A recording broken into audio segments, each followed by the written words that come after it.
से पूजे जाते हैं। अक्षय का अर्थ होता है जिसका कभी क्षय न हो, जिसका कभी नाश न हो, विनाशी वट वृक्ष है।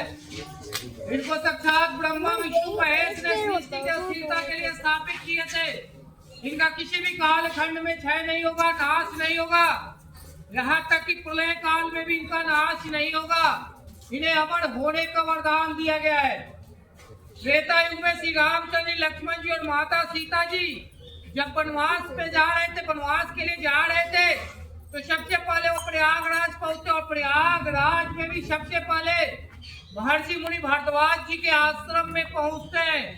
प्रभु श्री रामचंद्र जी उनसे आग्रह करते हैं, निवेदन करते हैं और कहते हैं कि गुरुवर एक उत्तम और योग्य स्थान बताएं जहाँ पे कुछ समय के लिए विश्राम, पूजा पाठ और भगवान की आराधना की जा सके। तो महर्षि मुनि भारद्वाज जी इसी स्थान के बारे में बताते हैं और कहते हैं कि संगम तट के किनारे एक वट वृक्ष आपके लिए योग्य और उत्तम स्थान है। उनके कहने पे श्री रामचंद्र जी, लक्ष्मण जी और माता सीता जी इसी स्थान पे आते हैं, पूजा पाठ करते हैं, भगवान की आराधना करते हैं।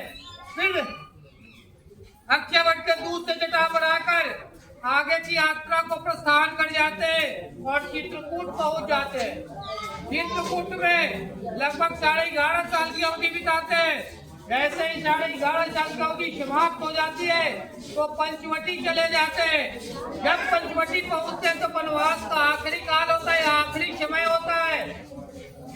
उसी समय माता सीता का हरण रावण के द्वारा हो जाता है और रावण का वध प्रभु श्री रामचंद्र जी के हाथ होता है। इसी के साथ वनवास पूर्ण हो जाती है, समाप्त हो जाती है। जैसे ही वनवास पूर्ण हो जाती है तो श्री रामचंद्र जी से आग्रह करती है, निवेदन करती है और कहती है कि प्रभु हम जहाँ से वनवास की यात्रा की शुरुआत किए थे उस स्थान पर पुनः हमें एक बार और चलना चाहिए। उनके कहने पे प्रभु श्री रामचंद्र जी, लक्ष्मण जी और माता सीता जी फिर से 14 वर्ष बाद जब वनवास खत्म होने के बाद फिर से इस स्थान पे आते, पूजा पाठ करते, भगवान की आराधना करते। उसी समय माता सीता ने इनको अक्षय का वरदान देती है और कहती है कि आपका किसी भी काल खंड में क्षय नहीं होगा, नाश नहीं होगा, चाहे पूरी सृष्टि का क्षय हो जाए, आप अक्षय रहेंगे। उसी समय से अक्षय वट के नाम से जाने जाते हैं और अक्षय वट के नाम से पूजे जाते हैं। अक्षय वट का दर्शन आप वहां से करें या दर्शन यहाँ से करें, भगवान सबके लिए फल बराबर देते हैं। नहीं सोचिए कि यहाँ आ गए तो इनको ज्यादा दे देंगे, वहाँ है तो आपको कम दे देंगे, बराबर है।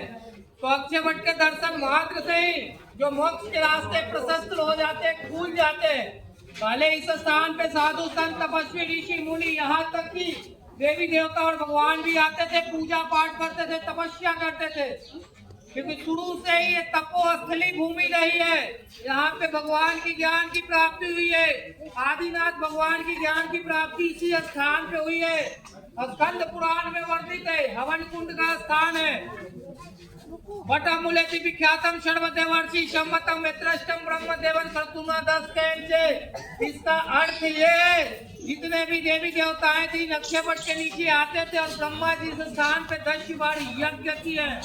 विष्णु भगवान बाल मुकुंद रूप में महर्षि मार्कंडेय जी को इन्हीं अक्षय वट के इन्हीं पत्रों के ऊपर से दर्शन दिए थे, जिसमें विष्णु भगवान शयन कर रहे हैं। इनके लिए दोहा है, वेस्करारविंदम नमदारविंदम मुखारविंदम विनिवेशयंतम पटस्य पत्रस्य पूटे चारम बाला मुकुंदम मणिषा स्मरामि। और प्रभु श्री रामचंद्र जी को खोजते खोजते इस स्थान पे भरत जी भी आते हैं, पूजा पाठ करके वापस लौट जाते हैं। इनको बीच बीच में क्षय पहुंचाने की बहुत बार कोशिश की गई, मुगल बादशाह औरंगजेब के द्वारा इन्हें 26 बार कटवाए भी जाते हैं। उसके उपरांत इनमें आग लगा दिया जाता है, बहुत समय तक ये आग में जलते रहते हैं। लेकिन जिनको अक्षय का वरदान मिला उनका क्षय नहीं हो सकता है, नाश नहीं हो सकता है और अपने विशाल रूप में हम लोग को दर्शन दे रहे हैं। बोलिए अक्षय वट महाराज।